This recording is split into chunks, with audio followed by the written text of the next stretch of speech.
the anthem, and then because there's not that much time to get everybody seated and come back up, you're just going to stay out here.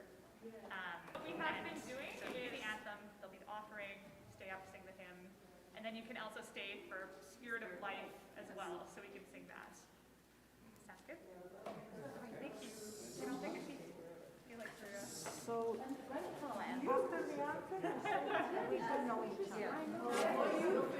I'm not No, we will already have some.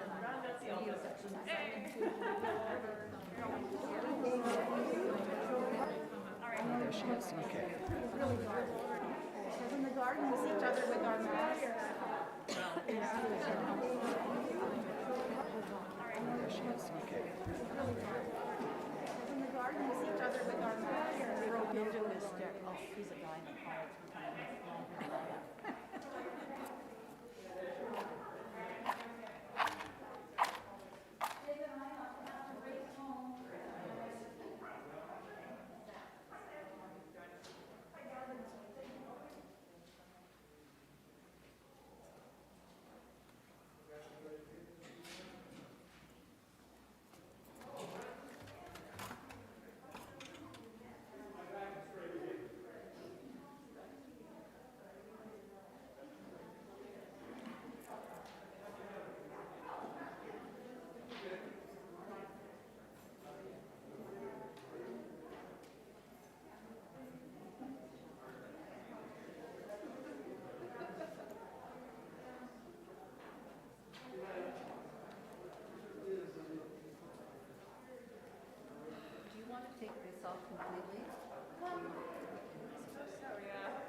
Good morning, everyone. Welcome to the First Unitarian Congregation of Ottawa. My name is Lisa, and I'm delighted to be here with you this morning as your worship associate. Whether you're taking part in this worship celebration from your home or wherever else you may be, wherever you may be logging in, you are welcome here. We acknowledge that our FirstU campus is located on traditional, unsurrendered, and unceded Algonquin Anishinaabeg territory. And the work of reconciliation is a responsibility of our congregation and of all Canadians. Our goal is to educate ourselves and all who have ears to hear, to be of service to those at risk, and to advocate for justice. Do take care and take advantage of online opportunities at FirstU to stay in touch during this protracted pandemic. If you are new to FirstU and would like to learn more about us, please contact us through our email, welcome@firstunitarianottawa.ca. Following our service, please join us as well for our online hospitality hour at 11:30. During April, we're also providing access in the lounge, out the doors at the back right of this worship hall and through the doors to your right. This morning, we welcome Intergenerational Mediator Elizabeth Sterritt. Elizabeth will share with us her thoughts and wisdom on creating healthy aging within families and the community. We'll hear more about Elizabeth and her important work later in the service. And now I invite Phil from our board to make today's announcements. We'll hear more about Elizabeth and her important.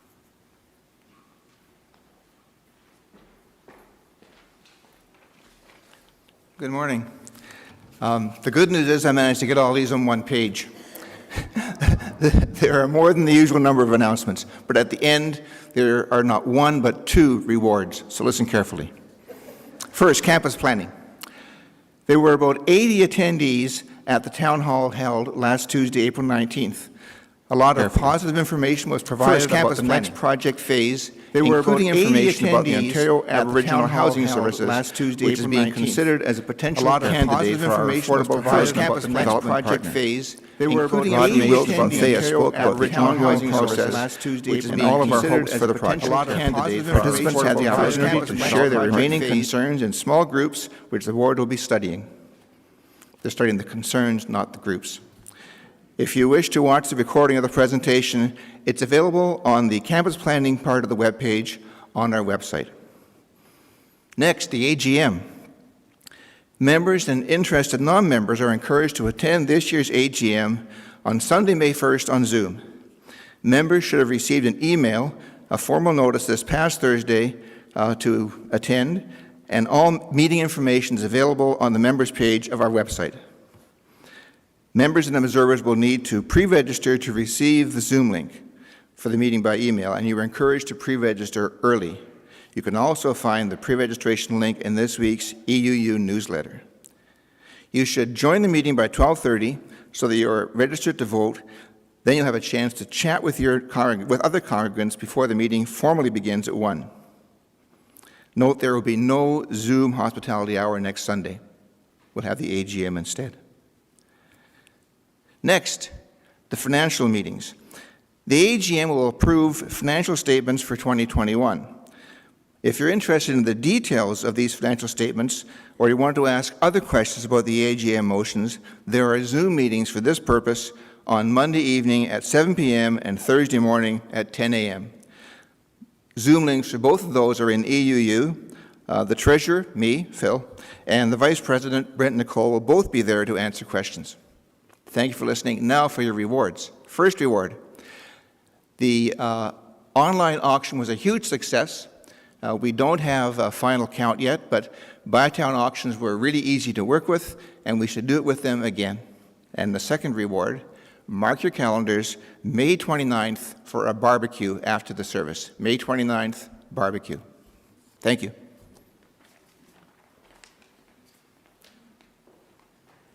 Thank you, Phil. And now I invite Eva to come to do the Environmental Action Group announcements for this morning.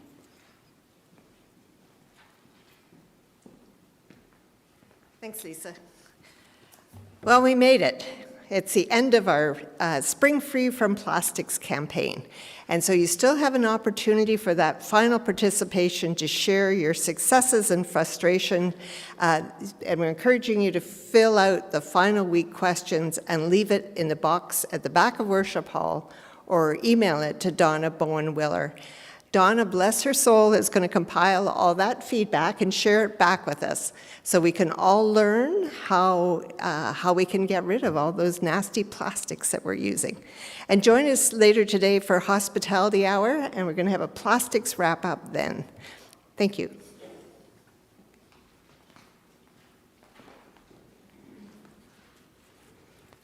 Thank you, Eva. During the continuing pandemic, we encourage you to sign up to receive the EUU, our weekly email newsletter. Check our Facebook page and Instagram pages and our webpage for notices and updates. Our calendar continues to be as full as ever, though many of our activities still take place online. Whatever your heritage, whatever your faith, whomever you love, and however you identify, today you are part of our spiritual community. Welcome. Well, I'd like to start with opening words, and Anusha is going to come up and light the chalice. So our opening words is from a poem by Dory J. Summers, and the title of the poem, A House of Our Dreams. We, all of us, build houses of our dreams. The masonry and lumber, glass and tiles, a solid form wherein we see our hopes, a shelter and protection for our growth.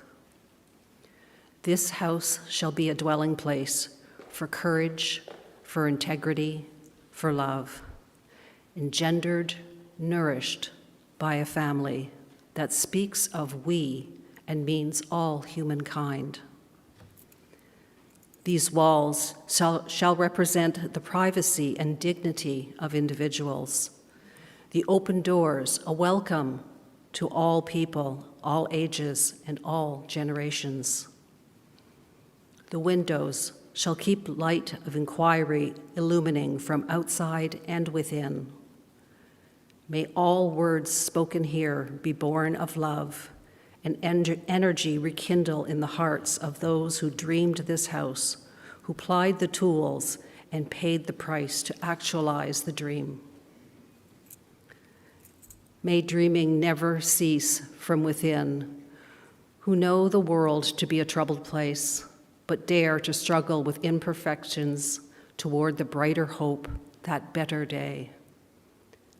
Let memories add warmth, a heritage, a quilted patchwork stitched with history of kindliness, of daring for good, of funny moments, jokes, smiles, and tears.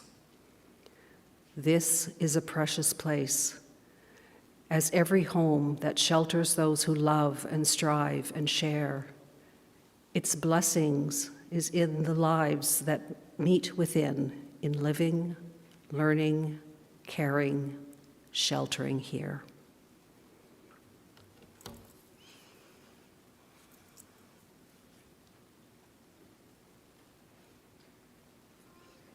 You want to play the chalice lighting song? No?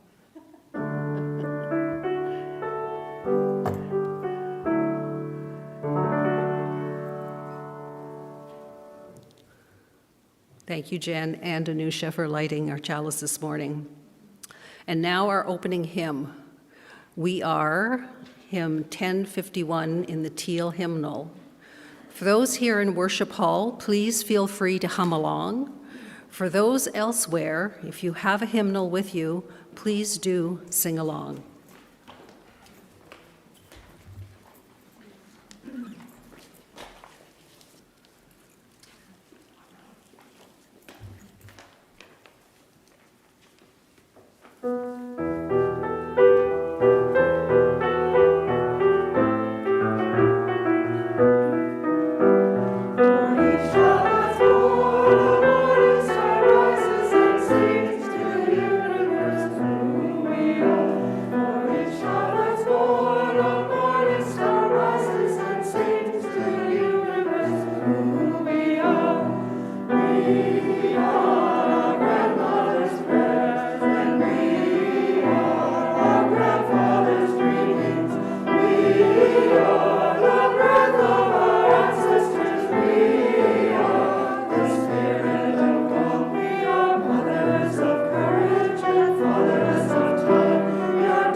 Thank you to our wonderful Chalice Choir. The words for our call to worship this morning are from another poem by Andre Moll, and it is entitled, "All That We Share is Sacred." As we gather together, may we remember, when you share with me what is most important to you, that is where listening begins. When I show you that I hear you, when I say your life matters, this is where compassion begins. When I open the door to greet you, that is where hospitality begins. When I venture out to bring you to shelter, that is where love begins. When I risk my comfort to ease your suffering, when I act against hatred, violence, and injustice, that is where courage begins. When we experience the full presence of each other because of our shared humanity, because of our differences, that is where holy gratitude begins. May this space be a table that is not complete until all are welcome. May this table be a space of beauty where together we create a series of miracles and where all that we share is sacred. Let us worship together.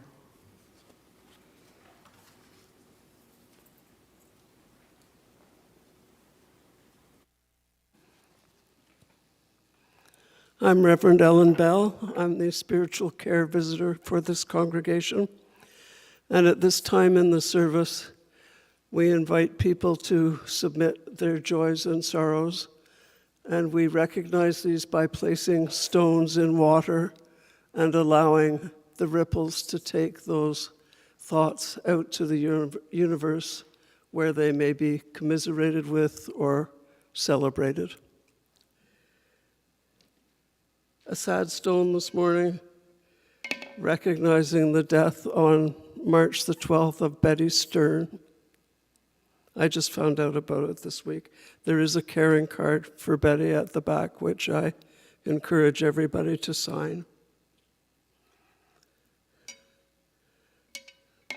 A stone for the ongoing disaster in Ukraine.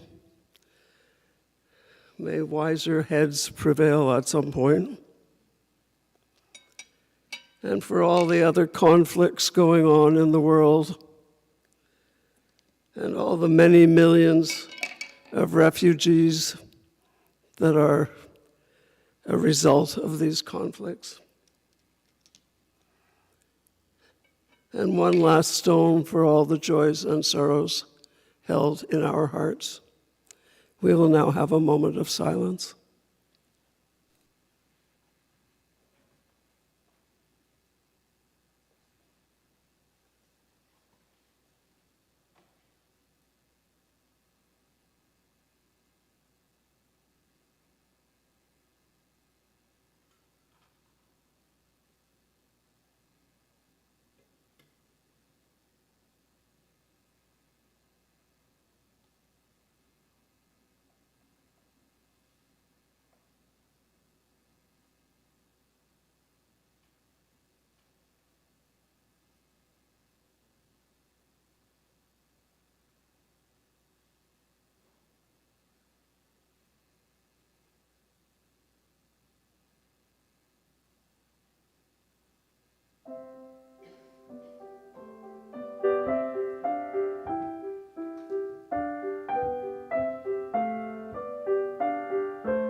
I'd like to invite Anusha to come up and read us a story for our Story for All Ages this morning.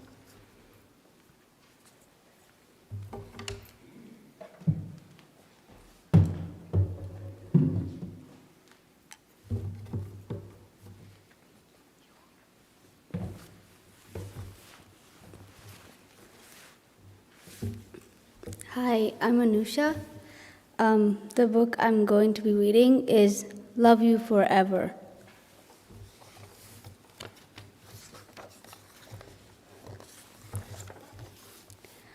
A mother held her new baby and very slowly rocked him back and forth, back and forth, back and forth. And while she held him, she sang, "I'll love you forever, I'll like you for always, as long as I'm living, my baby you'll be." The baby grew, he grew and he grew, and he grew. He grew until he was 2 years old, and he ran all around the house. He pulled all the books off the shelves. He pulled all the food out of the refrigerator. And he took his mother's watch and flushed it down the toilet. Sometimes his mother would say, "This kid is driving me crazy." But at nighttime, when the 2-year-old was quiet, she opened the door to his room, crawled across the floor, looked up over the side of his bed, and if he was really asleep, she picked him up and rocked him back and forth, back and forth, back and forth. While she rocked him, she sang, "I'll love you forever, I'll like you for always, as long as I'm living, my baby you'll be." The little boy grew, he grew and he grew, and he grew. He grew until he was 9 years old, and he never wanted to come in for dinner. He never wanted to take a bath, and when Grandma visited, he always said bad words. Sometimes his mother wanted to sell him to the zoo. But at night time, when he was asleep, the mother quietly opened the door to his room, crawled across the floor, and looked up over the side of the bed. If he was really asleep, she picked up that 9-year-old baby and rocked him back and forth, back and forth, and back and forth. And while she rocked him, she sang, "I'll love you forever, I'll like you for always, as long as I'm living, my baby you'll be." The boy grew, he grew and he grew and he grew. He grew until he was a teenager.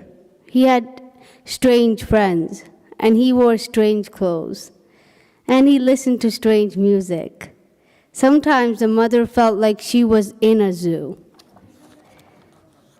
But at night time, when the teenager was asleep, the mother opened the door to his room, crawled across the floor, and looked up over the side of the bed. If he was really asleep, she picked up that great big boy and rocked him back and forth, back and forth, back and forth. While she rocked him, she sang, "I'll love you forever, I'll like you for always, as long as I'm living, my baby you'll be."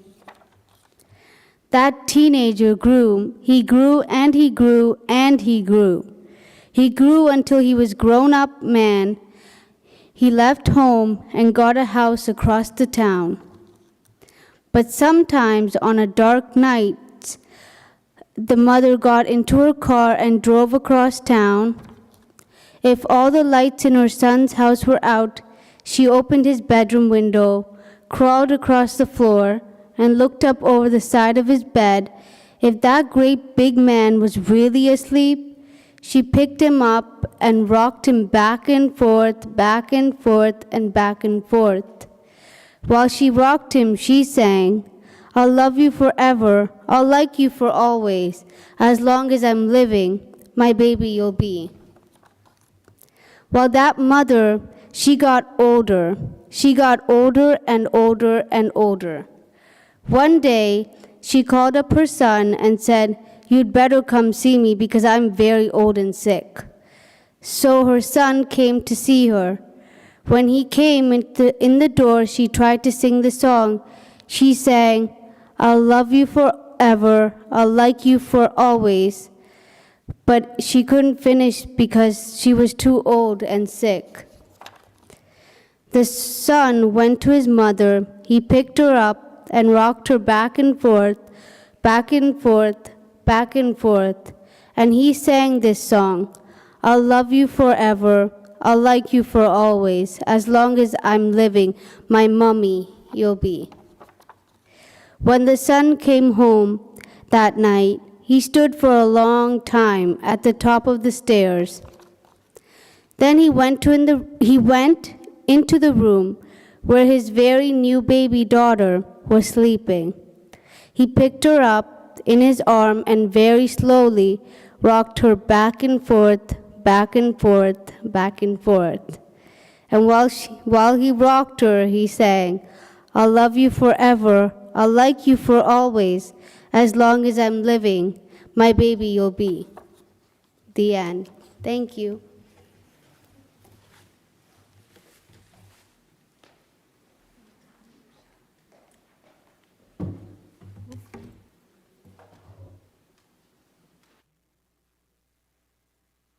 Thank you, Anusha. I don't know about anybody else, but hearing that story always brings a tear to my eye. So I'd like to invite, yes, we're at the right spot. Okay, I would like to invite my esteemed colleague from the Right Relations team, Lena Jones, to introduce our guest speaker this morning.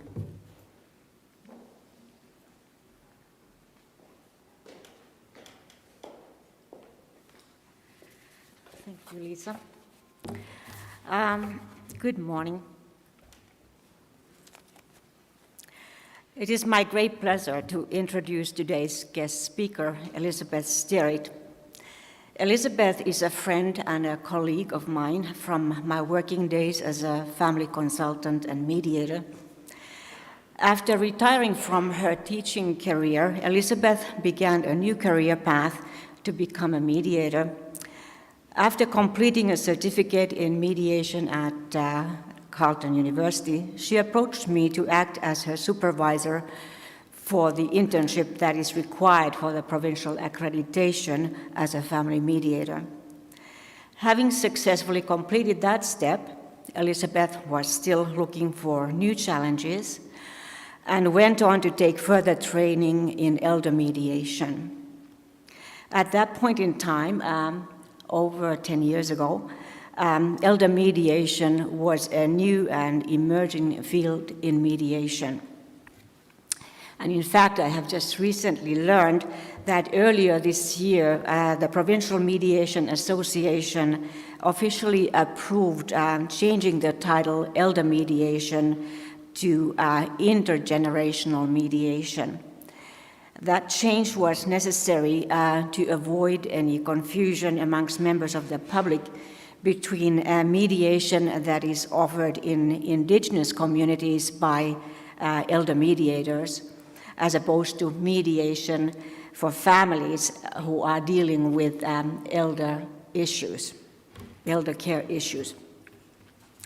Now, according to her brief bio, Elizabeth is a bilingual, accredited family mediator and accredited intergenerational mediator in the province of Ontario. Her practice includes intergenerational mediation as well as personal coaching. She is a certified coach and a collaborative family mediator, focusing on the importance of enhancing family communications. Elizabeth is a former member of the Provincial Board of Directors of the Ontario Association for Family Mediation. In her role as the co-chair of the Intergenerational Mediation Committee, she is the lead trainer in this field in the province of Ontario. As a certified train-the-trainer in intergenerational mediation, Elizabeth has been training prospective mediators since 2010. Of special note is her work in the healthcare field. Specifically, she has trained mediators at the Champlain Home and Community Care Support Services here in Ottawa. The effects of this innovative work garnered several awards of excellence for the CCSS. Elizabeth believes that intergenerational mediation offers families a unique way to navigate the multifaceted issues of aging and preserves the family identity. In her work with families, Elizabeth offers her clients the hope of resolving conflict in a way that both nurtures and maintains relationships.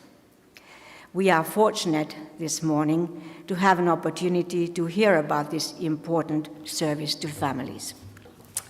Welcome, Elizabeth.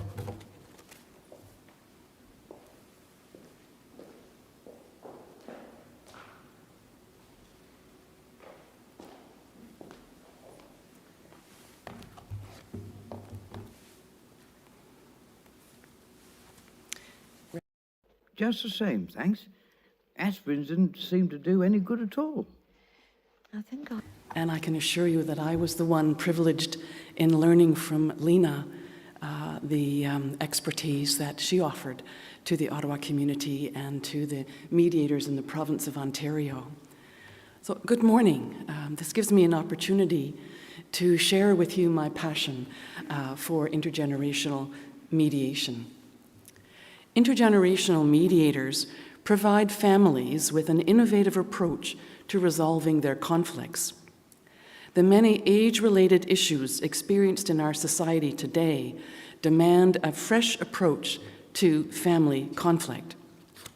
Intergenerational mediation offers the possibility to address a myriad of practical concerns, such as care for the caregiver, financial and estate planning for aging parents, the sale of a family home or a family cottage, and end-of-life issues, as well as such searing problems as grandparent alienation. Of significant importance, intergenerational mediation offers the hope of strengthening family relationships. As Margaret Wheatley so aptly states, everything in the universe exists because it is in relationship to everything else. Nothing exists in isolation. The Ontario Association for Family Mediation accredits intergenerational mediators in the province and does so by promoting the insight approach to conflict resolution. So what do we mean by the insight approach to mediation? Insight-trained intergenerational mediators, first of all, work with a relational worldview, an understanding that we live our daily lives in a network of relationships where conflict can easily emerge. Secondly, in insight mediation, conflict is viewed as a response to personal experiences of feeling threatened. And so we look for a threat and a defend response. Thirdly, insight-oriented mediators look for the specific hopes of the participants engaged in the mediation process, the changes that they would expect to put into place in order to resolve their conflict, creating that opportunity for family members to come together. That is where the listening begins, the compassion develops, and the door opens. To articulate and to discuss challenging family problems.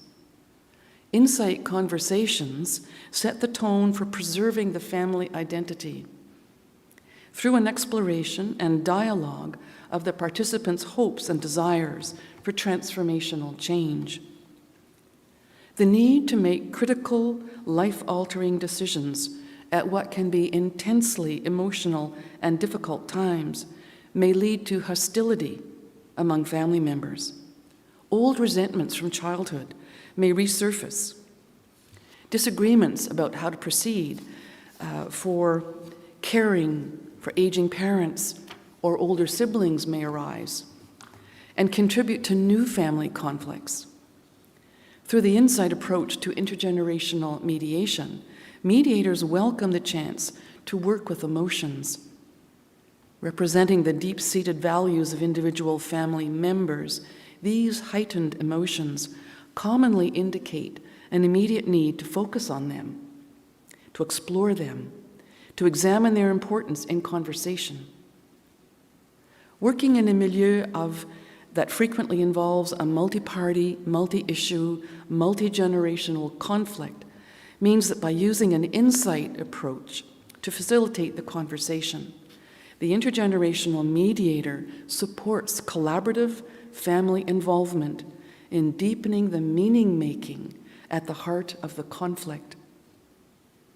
the mediator strives to honor the best interests of the older person at the center of the mediation. The creativity of the insight approach exemplifies a flexible and inclusive style that encourages family members to assume a key role in problem identification, where there is space created for better understanding of self and others. Since learning is at the heart of this process, the skilled mediator assists the family members to discern the intentions of the people in the conflict situation. This new understanding or new interpretive framework can alleviate the conflict, even change the conflict, so that family members learn that opposing viewpoints can coexist. New learning creates the opportunity to open the door to future-focused conversations through the genuine valuing of each individual's contribution to this deliberative process. Intergenerational mediation thus empowers participants to revitalize already existing relationships, whether they be parent-adult-child or adult-sibling relations or grandparent-child relations. Intergenerational mediation renews the family identity by addressing the family's conflict while simultaneously focusing on effective collaboration. As a viable new approach for safeguarding and strengthening family ties in times of crisis, intergenerational mediation offers families the opportunity to create new patterns of interaction and communication that support and sustain family relationships. In sharing some specific examples of key issues with you, my hope is to demonstrate the power of intergenerational mediation to nurture family relations. First, a few statistics about the changing demographic in Canadian society. Statistics Canada states that Canadians over the age of 65 outnumber every other segment in society. There are over 7 million of us over the age of 65. By 2031, 1 out of every 4 Canadians will be 65 or older. That's not very far away. There are nearly 13,000 centenarians living in Canada today, and projections show that by 2065, there will be between 65,000 and 114,000 centenarians in our country. Life expectancy is changing. A child born in 2000 can expect to live to be 100. How will our society change to accommodate these new shifts in population? How will this impact families? With their rigorous training and expertise in conflict resolution, OAFM intergenerational mediators are positioned to play a significant role in families. In particular, multi-generational families will gain from this expertise in family mediation. There are over 360,000 multi-generational family households in Canada today, comprising 1.3 million people. Nearly 9 out of 10 grandparents living with their grandchildren live with the middle generation. And it's estimated that approximately $750 billion will be transferred from Canadians in the age range of 50 to 75 between 2016 and 2026. What is the potential for future challenges here? Secondly, a word on ageism. Ageism is the ism of the 21st century. This can be defined as a diminishing of the self-worth of older persons. Assumptions can be made about physical frailty or mental frailty. Removing decision-making from the older person can be involved in ageism. All of this calls, I think, for a specialized response. And that response is intergenerational mediation, where there is an understanding of family dynamics, intergenerational dynamics, communication patterns, complex legal needs, the requirement for family involvement in order to work constructively at preserving family relationships. Thirdly, just what is this intergenerational mediation all about? Well, it can be defined as a voluntary process wherein conflicts or challenges that arise from the issues of aging are addressed through collaboration, dialogue, and mediation. Originating in the multicultural traditions of Indigenous peoples around the world, intergenerational mediation demonstrates the wisdom of tribal leaders to assist families in resolving their disputes. Accredited OAFM intergenerational mediators are trained in conflict resolution, screening for power imbalance, and the law. We specialize in multi-party, multi-issue, multi-generational aspects of aging with a focus on maintaining the identity and values of the family with regards to some of the following issues: family communication, sale of the family home or the family cottage, how to assist an older sibling, a mother or a father, in the case of a diagnosis of dementia, caregiver burnout, medical decisions, the issues of driving, estate planning, advanced care planning. These are some of the examples of the work that intergenerational mediators do. Fourthly, ethics. Intergenerational mediators adhere to a strict code of conduct. They create an environment that is a safe space, a fair and equitable place for family members to have a clear understanding of the needs of the older persons involved in the mediation. For example, we need to know about the best time of day for a mediation, the length of time for the meeting, lighting, heating, any medications that an older person might need to have before engaging in such a conversation. We monitor the process, and we empower family members to prepare and implement an action plan. Fifth, we place an emphasis upon positive aging through intergenerational mediation.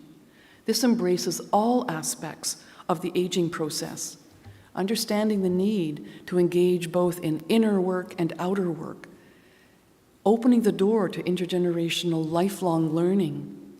Generativity and spirituality are hallmarks of intergenerational mediation. And these characteristics are non-linear, much as mediation is non-linear. And so how do intergenerational mediators assist families who may be experiencing difficulties with their aging family members? What is the inner work of aging? How does spirituality play a role in positive aging? Could this be spiritual discovery, a vision of a calling, wanting to serve society, wanting to make a difference, to grow, to learn? Reaching deeper and more carefully to unearth spiritual roots for older persons may be some of the positive impact of intergenerational mediators. Sixth, grief and grieving. As older members of our families age, they often experience a sense of loss associated with grief, death and dying as friends and family members pass away. According to Erickson's stages of psychosocial development, in old age, the older adult tends to focus and review and validate their life.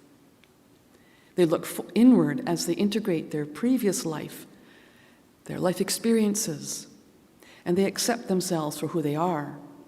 Dr. Butler, a noted gerontologist, suggested the older adult engages in a shift in perspective, a life review, a desire to leave a legacy, a sense of serenity, and a capacity for growth.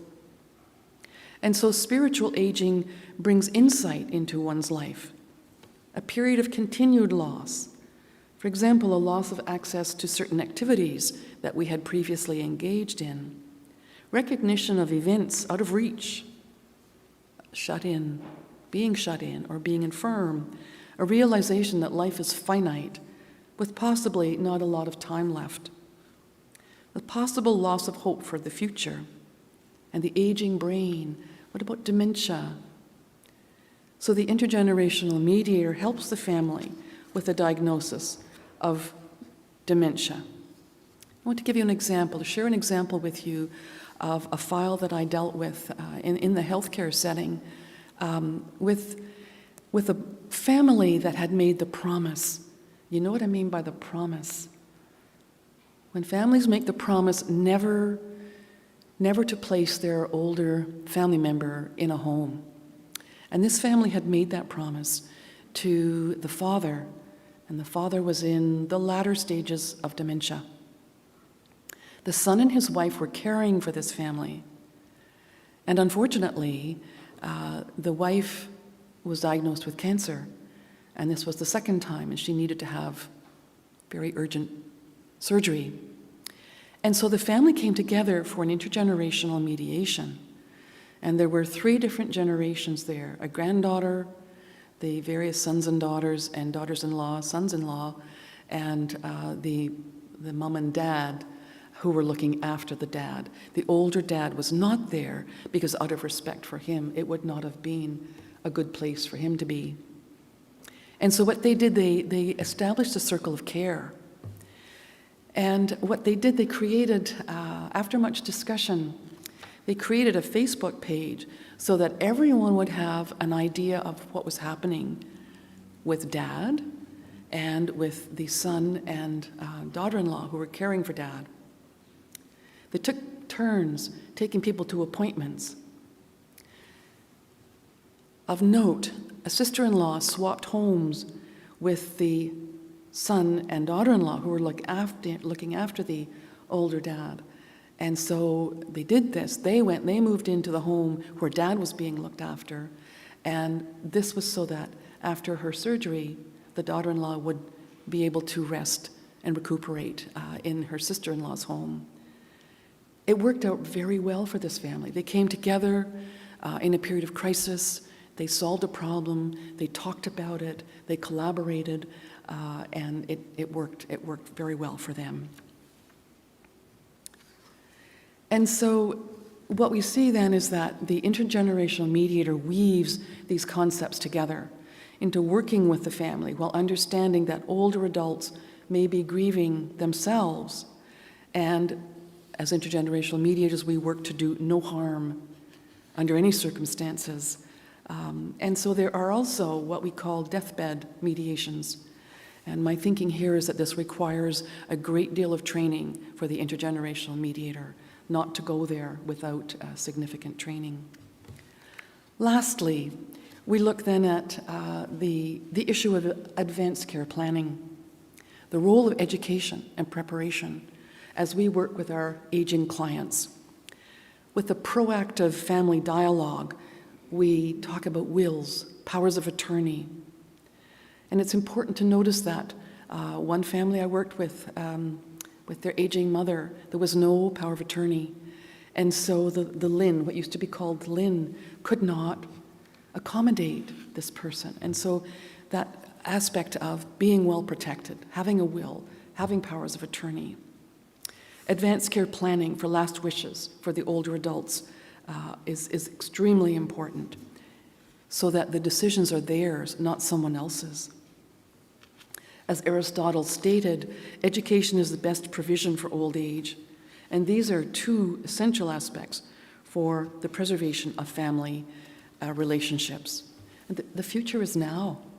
Intergenerational mediation offers a potent response to the myriad needs presented by families in our aging society today. The desire to nurture and revitalize family ties is at the heart of intergenerational mediation. Acting today to preserve family relationships teaches younger family members valuable lessons. Learning how to participate in collaborative family dialogue creates the potential for strong family ties and the maintenance of family identity. Intergenerational mediation is a viable and proactive process to do just that. Thank you.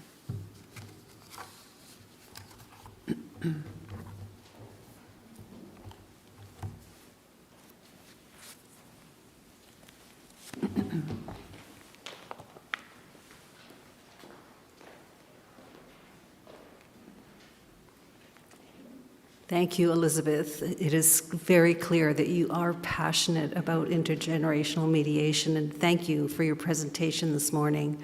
I'm sure that many of us will walk away with food for thought. So we thank you for your time and for preparing this presentation for us.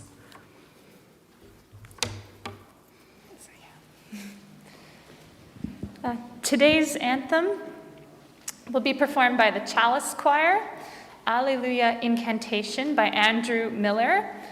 And we felt this, you'll hear this is a very chant-like piece with the melody circling back all the time.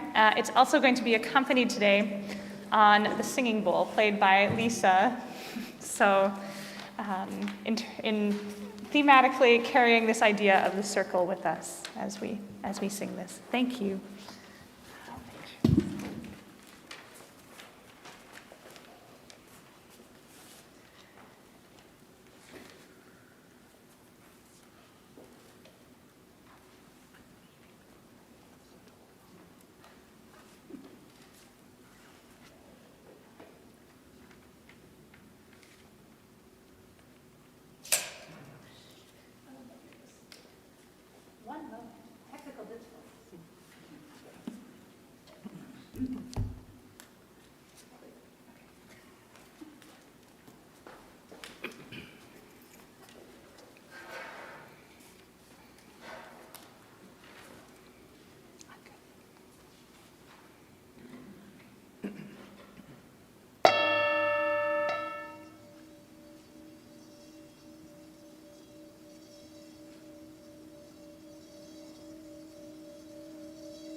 This congregation has a long history of care, vitality, and bringing people together to move the arc of justice forward.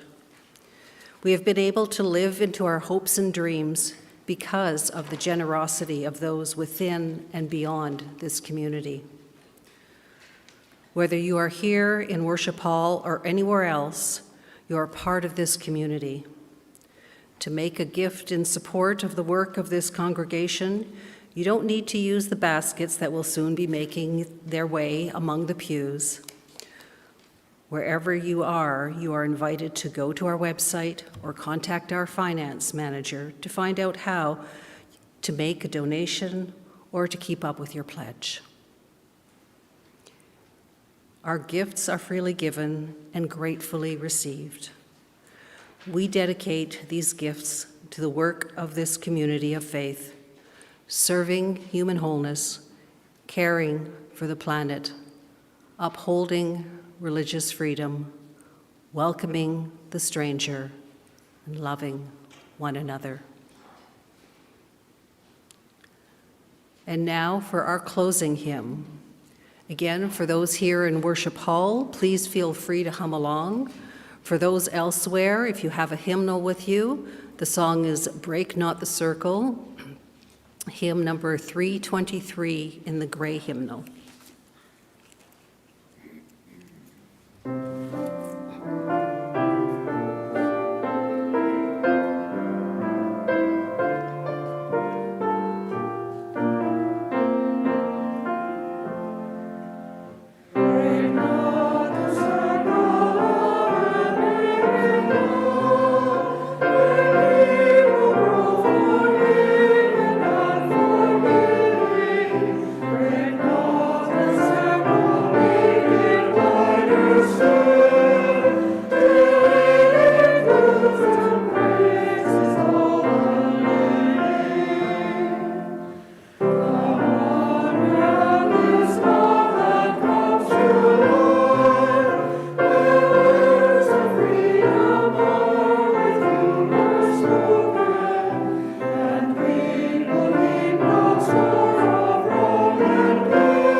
Before we begin to close this time of worship and reflection, a reminder that our online hospitality hour will begin at 11:30. Please remember, we're also providing access to hospitality hour in the lounge, out the doors to the back left of the worship hall, and then around to your right. And our closing words come from Sarah Moores Campbell. We receive fragments of holiness, glimpses of eternity, brief moments of insight. Let us gather them up for the precious gifts that they are, and renewed by their grace, move boldly into the unknown.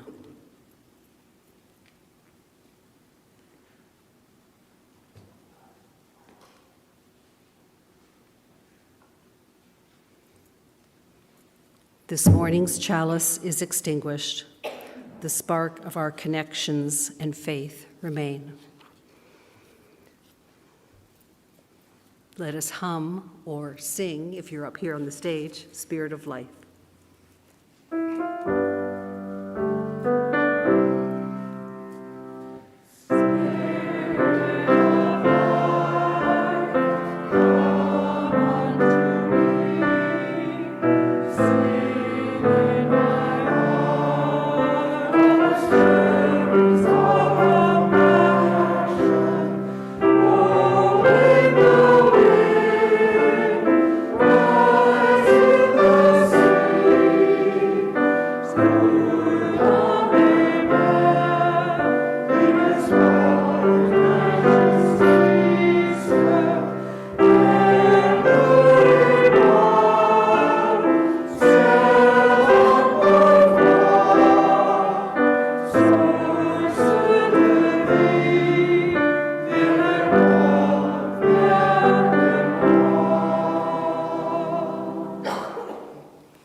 in peace, go in love, and go in joy.